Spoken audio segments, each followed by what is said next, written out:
आपके साथ कीर्ति सिंह। आइए रुक करते हैं दिन भर की उन 10 बड़ी खबरों पर जो आज सुर्खियों में बनी रहीं। उत्तर प्रदेश के 9 जिलों को जोड़ने वाले पूर्वांचल एक्सप्रेस का सुल्तानपुर के कुरेभार में प्रधानमंत्री नरेंद्र मोदी मंगलवार को उद्घाटन करेंगे। इसके साथ ही अपेक्षाकृत पिछड़े इलाके पूर्वांचल को विकास के पंख लग जाएंगे।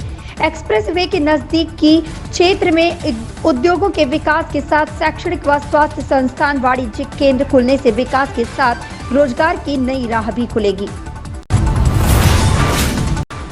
भारत और न्यूजीलैंड के बीच T20 सीरीज में केन विलियमसन न्यूजीलैंड की टीम का हिस्सा नहीं होंगे। उनकी जगह टीम सऊदी को कप्तान बनाया गया है। ये सीरीज 17 नवंबर से शुरू होगी। न्यूजीलैंड क्रिकेट बोर्ड ने बताया कि विलियमसन टेस्ट सीरीज की तैयारी करेंगे और T20 मैचों में भाग नहीं लेंगे। भारत दौरे में कीवी टीम को 3 T20 के बाद 2 टेस्ट मैच भी खेलने हैं। विलियमसन का ध्यान टेस्ट मैचों पर ज्यादा है, इसलिए वो T20 सीरीज में भाग नहीं ले रहे हैं। दिल्ली NCR की आबो हवा को सुधारने के लिए हर प्रयास किए जा रहे हैं। इसके बावजूद भी दिल्ली की हवा बेहद खराब स्तर में बनी हुई है। दिल्ली के आनंद विहार इलाके का AQI मंगलवार की सुबह 433 दर्ज किया गया, जो गंभीर स्तर में है। मुंबई ड्रग्स क्रूज मामले में बॉलीवुड अभिनेता शाहरुख खान की मैनेजर पूजा दलदलानी को तीसरा समन भी जारी किया जा सकता है। दरअसल इस मामले में पूजा को पहले दूसरा समन भी जारी किया गया था, जिसके लिए उन्होंने जांच एजेंसी ने थोड़ा और समय मांगा था। मुंबई पुलिस के मुताबिक ड्रग्स ऑन क्रूज जबरन वसूली मामले में अब तक 20 लोगों के बयान दर्ज किए जा चुके हैं। पावर प्लांट उद्योगों और घरों में कोयला जलाने की वजह से भारत में समय पूर्व मृत्यु की दर में बढ़ोतरी हुई है।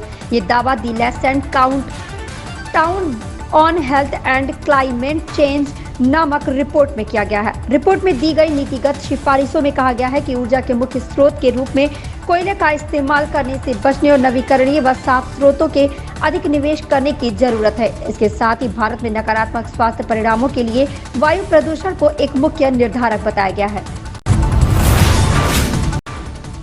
भारत का स्वदेशी fighter jet light combat aircraft Tejas LCA Tejas अब और भी ज्यादा मारक होने जा रहा है। अब यह एयरक्राफ्ट युद्ध जैसे हालातों में पलक झपकते ही 70 किलोमीटर दूर बैठे दुश्मन के बंकरों को नेस्तनाबूद कर देगा। दरअसल भारतीय वायुसेना तेजस की मारक क्षमता को बढ़ाने जा रही है। इसके लिए फ्रांस से हैमर मिसाइल का ऑर्डर दिया गया है, जो तेजस में तैनात होगी।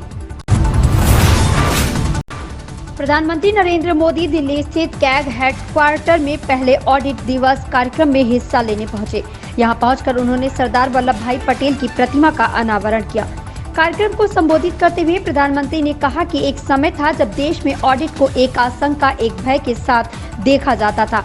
कैग बनाम सरकार ये हमारी व्यवस्था की सामान्य सोच बन चुकी थी, लेकिन आज इस मानसिकता में बदलाव आया है। आज ऑडिट को वैल्यू एडिशन का अहम हिस्सा माना जाता है।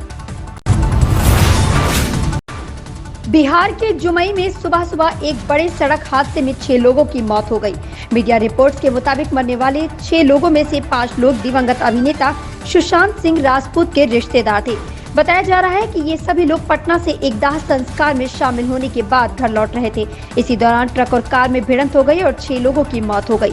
इस हादसे में 4 लोग गंभीर रूप से घायल भी हुए हैं।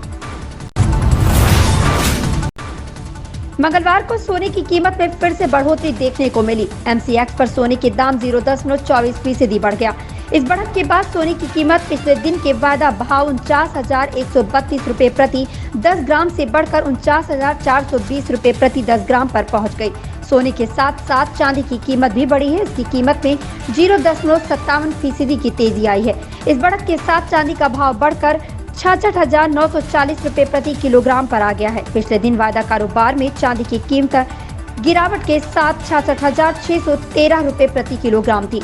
बता दें कि देश में सोने की कीमत उत्पाद शुल्क, राज्य कर और मेकिंग चार्ज के कारण अलग अलग होती है।